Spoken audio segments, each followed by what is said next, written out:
미국의 소설가 나다니엘 호손이 지은 주홍글씨라는 작품이 있습니다. 내용은 이렇습니다.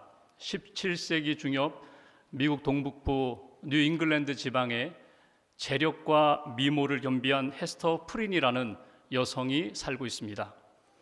영국에서 나이 많은 의사와 결혼하고 먼저 미국으로 건너온 여성입니다. 이제 남편이 와야 되는데 오지를 않습니다. 기다려도 소식도 없습니다. 그러던 중에 그 지역에서 목회하는 젊은 목사 딤스데일과 사랑에 빠집니다. 그리고 불륜 가운데 딸 아이를 낳게 됩니다. 동네 모든 사람이 다 알게 되었습니다. 불륜 가운데 간통한 사람이다. 그래서 시장에 많은 사람들이 보는 가운데 교수대에서 재판을 받게 됩니다. 남자가 누구냐? 그 이름을 대라는 것입니다. 같이 처벌하겠다는 것입니다. 그런데 헤스터가 끝까지 그 남자의 이름을 대지 않습니다. 결국 판결은 주홍글씨, 다시 말하면 어덜터리, 간통녀라는 의미를 담고 있는 그 어덜터리 앞글자 A, 붉은 A 글자를 가슴에 이렇게 달고 평생을 살라는 판결을 받습니다. 딸과 함께 변두리로 가서 오두막에서 삭바느질을 하면서 어렵게 살아갑니다. 어려운 중에도 기회가 되면 돕습니다. 도와주는 삶을 삽니다. 그래서 사람들이 이 헤스터의 그 선행을 보고 그 가슴에 있는 주홍글씨, 간통한 여인이 아니라 엔젤, 천사와 같은 사람이다. 에이블, 유능한 사람이야. 그렇게 해석을 해주면서 살아갑니다. 그러던 중에 결혼한 그 나이 많은 의사가 영국에서 미국으로 건너오게 됩니다. 와서 보니까 아내가 간통을 했어요. 아이까지 낳았어요. 상대가 누군가 추적해 보니까 젊은 목사예요. 그 목사에 대하여 자기가 신분을 속이고 이제 복수하려고 합니다.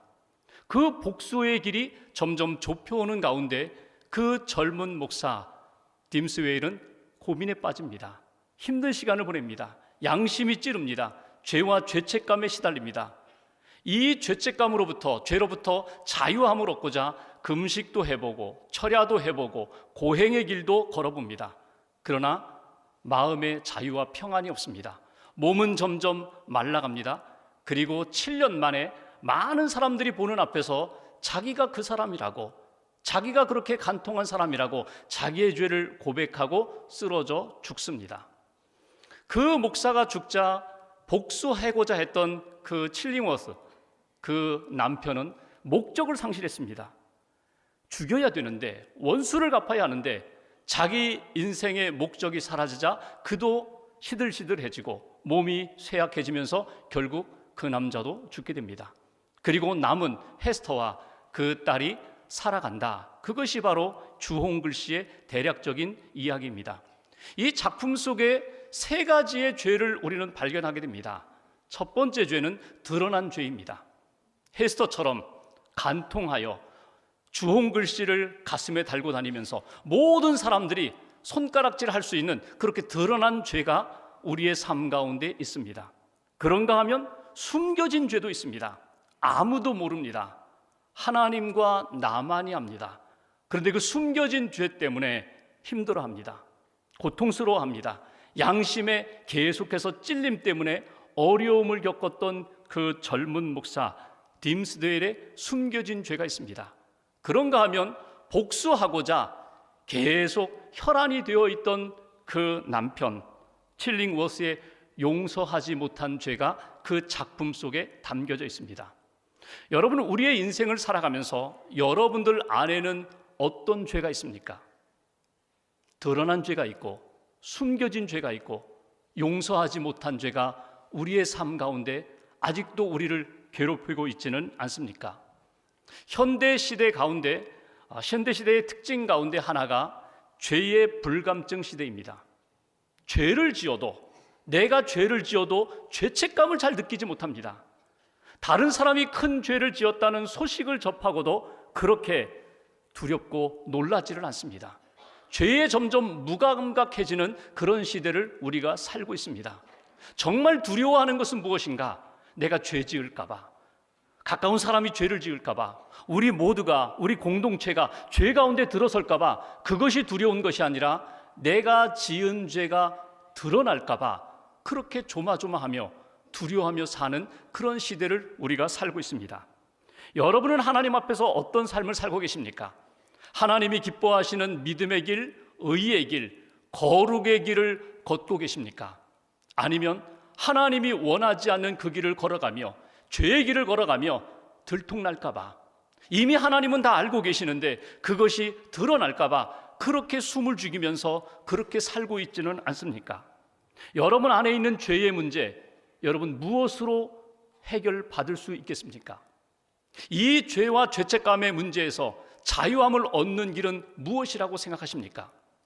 오늘 성경 말씀은 너무나 잘 아시는 말씀입니다. 예수님께서 오늘 어려움 가운데 주시는 메시지, 유대 종교 지도자들이 현장에서 간음하던 한 여인을 붙들러 옵니다. 사실은 예수님께 데려올 문제가 아닙니다. 그냥 율법대로 그렇게 처리하면 되는데 예수님께 붙들어 와서 이렇게 이야기합니다. 모세의 율법에 의하면 이렇게 간음한 여자는 돌로 치라고 했는데, 선생이요, 당신은 어떻게 말하겠습니까? 이것은 예수님을 올무에 넣는 것입니다. 예수님께서 만약 돌로 치라 이렇게 말씀하신다면 어떻게 당신은 산상수훈에서 사랑하라고, 원수까지도 사랑하라고, 용서하라고 그렇게 말하는 사람이 어떻게 돌로 치라고 합니까? 당신의 말이 앞뒤가 안 맞습니다. 또 당시 로마법에 의하면 모든 이 사형 권한은 로마 법정에 있는데 어떻게 당신이 사람을 죽이라고 합니까? 해서 로마 법정에 고소할 참입니다. 반대로 돌로 치지 말라고 그렇게 명하신다면 여러분 어떻게 할까요? 모세의 율법을 어겼다고 해서 산헤드린 공회에 고발할 참입니다. 그러니까 이렇게 말해도 저렇게 말해도 걸리게끔 그렇게 덫을 놓고 오늘 예수님을 그 안에 끌어들이는 것입니다. 이런 위기 상황 가운데 예수님은 무엇을 보여주셨을까? 어떻게 행동하셨을까? 어떤 말씀을 하셨을까? 오늘 그 말씀을 통하여 우리에게 주시는 메시지를 건져 올리고자 합니다. 먼저 오늘 말씀 6절 말씀을 한번 보십시오. 6절 한 절을 같이 봉독하겠습니다. 그들이 이렇게 말하면 고발할 조건을 얻고자 하여 예수를 시험함이로라. 예수께서 몸을 굽히사 손가락으로 땅에 쓰시니. 아멘. 오늘 예수님께서 간음하다 현장에 잡힌 그 여인을 데리고 와서 자기 앞에 놓고 어떻게 하면 좋겠느냐고 이렇게 질문하는 것이 정말 몰라서 하는 질문이 아니라 자기를 시험하는 것을 다 알고 계십니다. 그리고 예수님이 그 상황에서 아무 말씀하지 않으시고 몸을 굽으려 땅에 글을 쓰셨다고 성경은 말씀하고 있습니다. 오늘 첫 번째, 예수님께서 보여주신 이 침묵 가운데 땅에 글을 쓰신 이 말씀을 통하여 우리에게 주시는 메시지가 있습니다. 그것은 너 자신을 돌아보라는 것입니다. 너 자신을 돌아보라고. 행동하기 전에 너 자신 안에 하나님이 주시는 메시지에 귀를 기울여 보라고. 하나님 앞에서 정직하게 나아가 하나님 앞에 내 자신의 모습이 어떤지, 내 마음의 동기가 어떤지, 내가 지금 무엇을 하고자 하는지 하나님 앞에서 자신을 점검하고 돌아보라는 것입니다.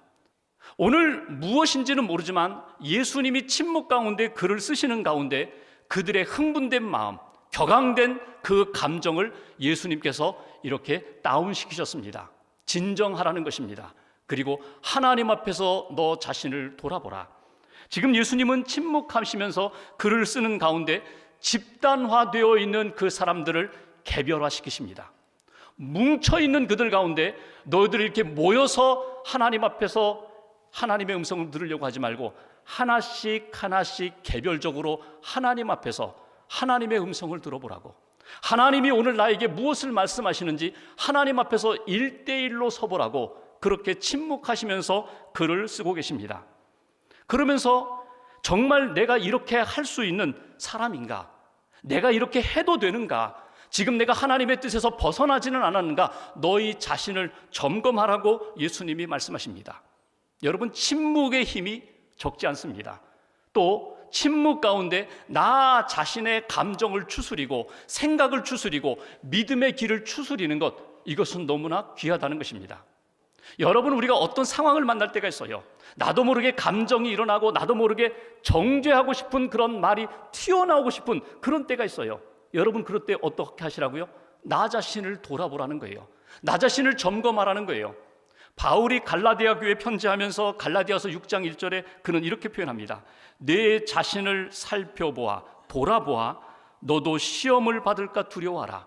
정죄하고 싶을 때, 어떤 범죄한 일이 드러날 때, 나도 모르게 나의 삶에 대하여 변명하고 싶을 때 너 자신을 돌아보라고, 너 자신을 살펴보아서 더 시험에 빠질까 두려워 경계하라고. 이것이 사도 바울이 우리에게 주신 권면입니다. 여러분, 참 이상하죠? 내 눈에 있는 들보는 잘 안 보여요. 느껴지지 않아요. 그런데 내 앞에 있는 그 사람의 눈 속에 있는 티는요, 너무나 선명하게 보여요. 그래서 지적하고 정죄하고 비난하고, 오늘 이런 죄의 현장 가운데, 심판의 현장 가운데, 정죄하고 싶은 이런 상황 가운데 오늘 우리에게 주시는 첫 번째 메시지가 있습니다. 그것은 너 자신을 돌아보라. 하나님 앞에 서서 너 자신이 과연 이렇게 해도 되는가?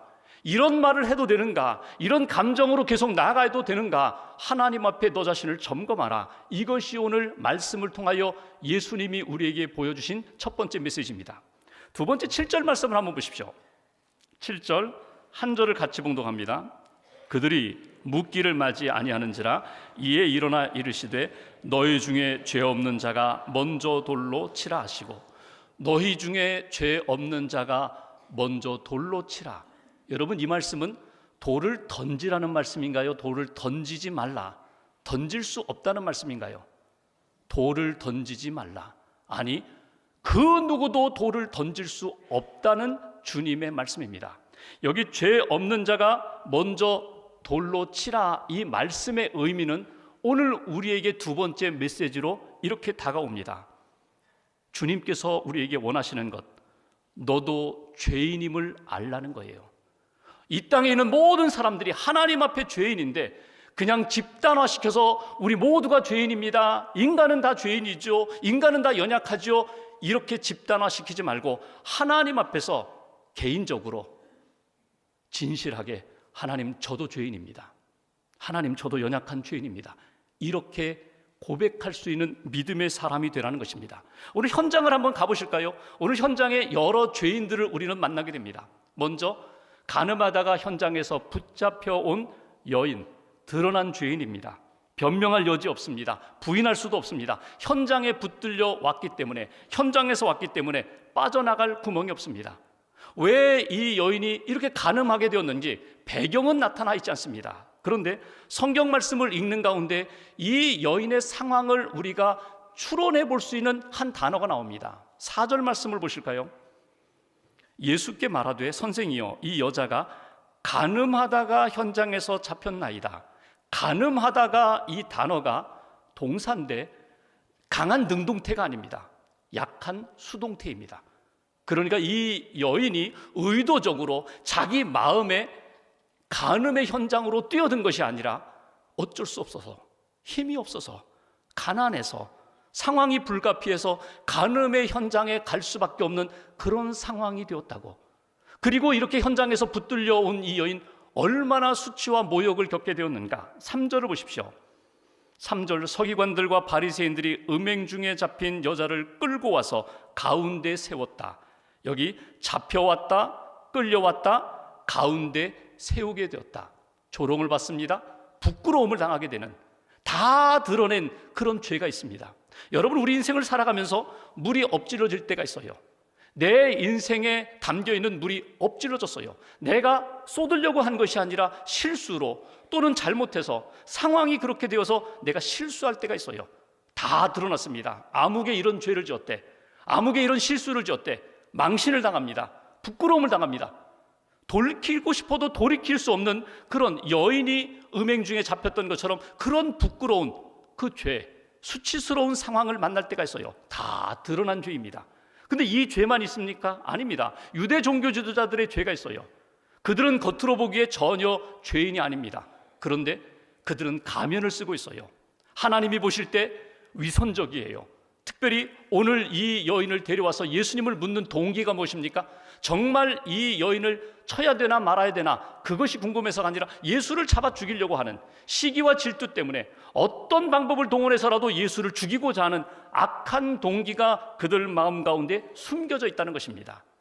어떻게 보면 참 교활한 죄인입니다. 하나님 보시기에 잔인하고 잔혹한 죄를 짓고 있습니다.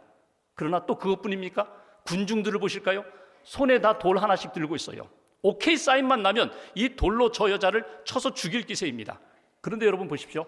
자기가 재판장인 것처럼, 자기는 전혀 죄를 짓지 않는 것처럼, 의로운 사람처럼 그렇게 서 있지만 여러분, 그들 어찌 보면 자기를 의인으로 착각하는 죄 짓고 있는 모습을 보게 됩니다. 사람들의 눈에는 다양한 죄가 나타나지만 이건 큰 죄 같고 이건 작은 죄 같고 이거는 죄가 아닌 것 같기도 하고 이건 확실한 죄고, 사람의 눈에는 다양하게 나타날지 모르지만 하나님이 보실 때는 어떨까요? 예수님이 보실 때는 어떨까요? 너희들 모두가 다 똑같은 죄인이라는 거예요. 크고 작은 것, 죄의 양과 질의 차이만 있을 뿐이지 하나님 앞에서 모두가 죄인이라. 그러므로 하나님 앞에 나 자신이 죄인임을 깨달으라고, 돌을 들고 어떻게 하면 칠까 그 마음이 아니라 너희 자신이 하나님 앞에 죄인임을 진심으로 깨달으라. 이것이 오늘 주시는 말씀입니다. 죄 없는 자는 누구입니까? 오늘 원문을 보면 죄의 마음, 죄의 욕망이 없는 사람. 이 땅에 그런 사람이 어디 있어요? 아직 살인하지 않았지만, 간음하지 않았지만 내 마음 가운데 미움이 있고 음욕을 품으면 이미 죄인인데, 먼저 돌로 치라는 말씀이 무엇입니까? 먼저 돌로 치는 사람이 증인이 됩니다. 그 사람이 이 처형에 대한 책임을 져야 합니다. 누가 이 처형에 대하여 책임질 수 있는가? 누가 죄 없는 사람으로 감히 돌을 던질 수가 있는가? 예수님은 이렇게 말씀하십니다. 그 누구도 돌을 던질 수가 없다. 돌을 던져서는 안 된다. 너희 자신을 돌아보아라. 그리고 하나님 앞에서 내가 얼마나 큰 죄인인가를 깨달으라고. 이것이 오늘 우리에게 주신 두 번째 메시지예요. 간혹 이 말씀을 잘못 해석하는 경우가 있어요. 제가 잘못했습니다. 그리고 사람들이 비난을 합니다. 벌 받으라고 합니다. 그러면 나도 모르게 변명하고 싶어요. 그 변명하는 내용 가운데 종종 우리는 이런 내용을 섞습니다. 당신들은 얼마나 깨끗한데 나를 이렇게 비난하고 정죄해? 여기 죄 없는 사람이 나에게 돌을 던져. 여기 죄 없는 사람이 나에게 돌을 던져. 우리는 그러면서 그 상황을 모면하려고 할 때가 많아요. 여러분, 이건 정말 잘못된 해석과 적용입니다. 이건 나 중심적으로 내가 잘못한 것에 대하여 피하기 위하여, 회피하기 위하여 할 수 있는 그런 말씀이 아닙니다. 이것은 예수님께서 하시는 말씀이고 죄 없으신 하나님의 아들 구세주 그분께서 우리에게 주시는 메시지라는 것입니다. 여러분, 죄의 문제를 가볍게 여기지 마십시오. 죄는 분명히 죄입니다. 죄 지은 사람을 두둔하라는 이야기는 결코 아닙니다. 죄 지은 사람 함부로 그렇게 정죄하거나 미워하지 말아라. 너 자신을 그 상황 가운데 돌아보면서 나도 죄인입니다. 하나님, 나도 감히 돌을 던질 수 없는 죄인이라는 것을 잊지 말라. 이것이 오늘 우리에게 주신 두 번째 메시지입니다. 마지막 세 번째 10절 11절 말씀을 보실까요? 10절 11절 두 절을 같이 봉독합니다. 예수께서 일어나사 여자 외에 아무도 없는 것을 보시고 이르시되 여자여, 너를 고발하던 그들이 어디 있느냐? 너를 정죄한 자가 없느냐? 대답하되 주여 없나이다. 예수께서 이르시되 나도 너를 정죄하지 아니하노니 가서 다시는 죄를 범하지 말라 하시니라. 아멘. 오늘 예수님의 이 말씀, 나도 너를 정죄하지 않는다, 나도 너를 정죄하지 않는다, 용서하시겠다는 말씀이에요. 죄 없으신 예수님이 나도 너의 죄를 정죄하지 않는다, 그리고 다시는 죄를 범하지 말라. 여러분, 나도 너를 정죄하지 않는다, 이것은 하나님이 주신 복음입니다. 은혜의 복음입니다. 다시는 죄 짓지 말라, 이것은 율법이며 이것은 윤리입니다. 구원받았으면, 용서받았으면, 은혜 받았으면 하나님 앞에서 구원받은 자답게, 용서받은 자답게, 은혜 받은 자답게 살아가라고 주신 말씀이 오늘 예수님의 메시지입니다. 세 번째 우리가 놓치지 말아야 할 메시지, 그 은혜 안에서 살아가십시오. 용서받은 은혜, 사랑받은 은혜, 회복된 은혜, 구원받은 은혜 가운데 은혜 받은 자답게 하나님 앞에서 살아가라는 것입니다. 오늘 이 여인을 보십시오. 이 여인이 너를 정죄하던 사람 있느냐? 없습니다. 그러면서 이 여인이 예수님 앞에 했던 고백이 하나 나와요. 주여, 주여 없습니다. 여러분, 이 주여라는 게 무엇입니까? 오늘 예수님의 지금 모습과 예수님의 말씀을 다 들었어요. 내 죄의 문제 진정으로 해결해 주실 분은 주님 당신밖에 없습니다. 주님, 나를 용서해 주세요. 주님, 나를 불쌍히 여겨주세요. 주님, 저는 죄인입니다. 우리가 찬송을 불렀지만 주여 주여 내가 비오니 죄인 오라 하실 때 날 부르소서. 주님, 저는 죄인입니다. 여러분, 오늘 교회에 와서 예배 드리시면서 우리가 꼭 들어야 할 복음이 있습니다. 나도 너를 정죄하지 않겠다. 내가 너를 용서한다. 내가 너를 사랑한다. 내가 너에게 은혜를 베풀겠다. 여러분, 이 말씀을 우리가 들어야, 복음을 들어야 합니다. 근데 복음을 누가 들을 수가 있어요? 주님, 저는 죄인입니다. 주님, 저의 죄를 용서해 주세요. 주님, 저를 불쌍히 여겨주세요. 이렇게 주님 앞에 엎드려 고백하는 사람들에게 주님의 은혜의 말씀이 임하고 용서의 말씀이 임하고 사죄의 은총 가운데 진정한 평안과 자유를 얻는다는 거예요. 나는 의롭습니다. 바리새인처럼 나는 이렇게 잘했습니다. 여러분, 그 사람이 주님의 용서하심의 은총을 느낄 수 있을까요? 받을 수 있을까요? 오늘 이 여인이 주님, 저는 죄인입니다. 내가 너를 정죄하지 않는다. 여러분, 예수님은 이 땅에 의인을 부르러 온 것이 아니라 죄인을 부르러 왔다고 말씀하십니다. 죄인들에 대하여 정죄하기 위하여 오신 것이 아니라 죄인을 용서하고 구원하기 위하여 이 땅에 주님이 오셨습니다. 그 은혜를 받은 사람이라면 은혜 받은 자답게 하나님 앞에서 살아가라고.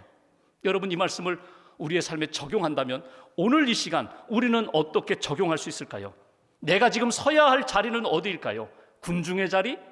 종교 지도자들의 자리? 아닙니다. 주님, 저는 간음한 여자와 같은 그런 존재입니다. 똑같은 간음은 아닐지라도 저는 이미 하나님 앞에 큰 죄인입니다. 이 죄 때문에 너무나 힘듭니다. 드러난 죄의 모습도 있습니다. 감추어진 죄의 모습도 있습니다. 용서하지 못하는 죄의 모습도 있습니다. 하나님, 나를 불쌍히 여겨주세요. 나를 용서해 주세요. 여러분, 이렇게 고백하는 저와 여러분 되시기를 주의 이름으로 기원합니다. 또 하나 적용한다면 여러분, 이 시간 혹시라도 내 손에 아직도 용서하지 못하고 내가 그놈 한번 이 돌 던질 거야, 한번 그놈도 한번 당해봐야 돼, 돌 들고 있다면 여러분, 돌 내려놓으세요. 혹시라도 마음에 큰 바위 같은 걸 들고 언젠가 내가 한 방 먹이리라 그 마음을 품고 있다면 여러분, 주님 앞에서 내려놓으세요. 내려놓을 때만이 진정한 평강과 자유를 누릴 수가 있습니다. 내 손에 있는 돌이 있다면 주님, 내려놓게 해달라고. 용서하지 못해, 나 그놈과 함께 하지 못해, 그놈이 가든 내가 가든 용서하지 못하고 계속해서 미움의 돌을 들고 있다면 여러분, 기도하시면서 하나님, 은혜 가운데 내려놓게 해달라고, 용서할 수 있게 해달라고, 하나님이 좀 도와달라고 기도하며 나아가는 저와 여러분 되시기를 주님의 이름으로 기원합니다. 여러분, 이 말씀을 한번 오늘 현장으로 다시 한번 적용해 보죠. 여러분, 우리가 2000년 전 예수님이 계셨던 그 자리로 가시든지, 아니면 여러분 가정 안에, 여러분 이 자리 안에 예수님이 오셔서 지금 가운데 서셔서 우리를 향하여 땅에 글을 쓰고 계십니다. 아무개, 너 이런 죄를 짓고 있잖아. 아무개, 사람들은 모르지만 내가 이거 알고 있는데 계속해서 땅에다가 글을 쓰고 계세요. 내 이름을 쓰고 계세요. 내 죄를 쓰고 계세요. 근데 여러분, 주님이 지금 어디에 쓰고 계시다고요? 땅에, 흙에 쓰고 계시다는 거예요. 바위에 쓰고 계지 않으시고 지금 흙에 쓰고 계세요. 그러면서 우리가 주님 앞에 주여, 나를 불쌍히 여겨주세요. 주님, 내 죄를 용서해 주세요. 그러면 바로 지워주세요. 내가 너 용서한다. 내가 너 정죄하지 않는다. 내가 너 일으키리라, 세워주리라. 여러분, 하나님이 예수님을 통하여 우리에게 주신 은혜를 놓치지 마시고 사죄의 은혜를 받은 자답게 죄인의 길에서 떠나서 복음 안에 새로운 삶을 다시금 출발하는 그런 귀한 시간, 귀한 심령들 되시기를 주님의 이름으로 기원합니다.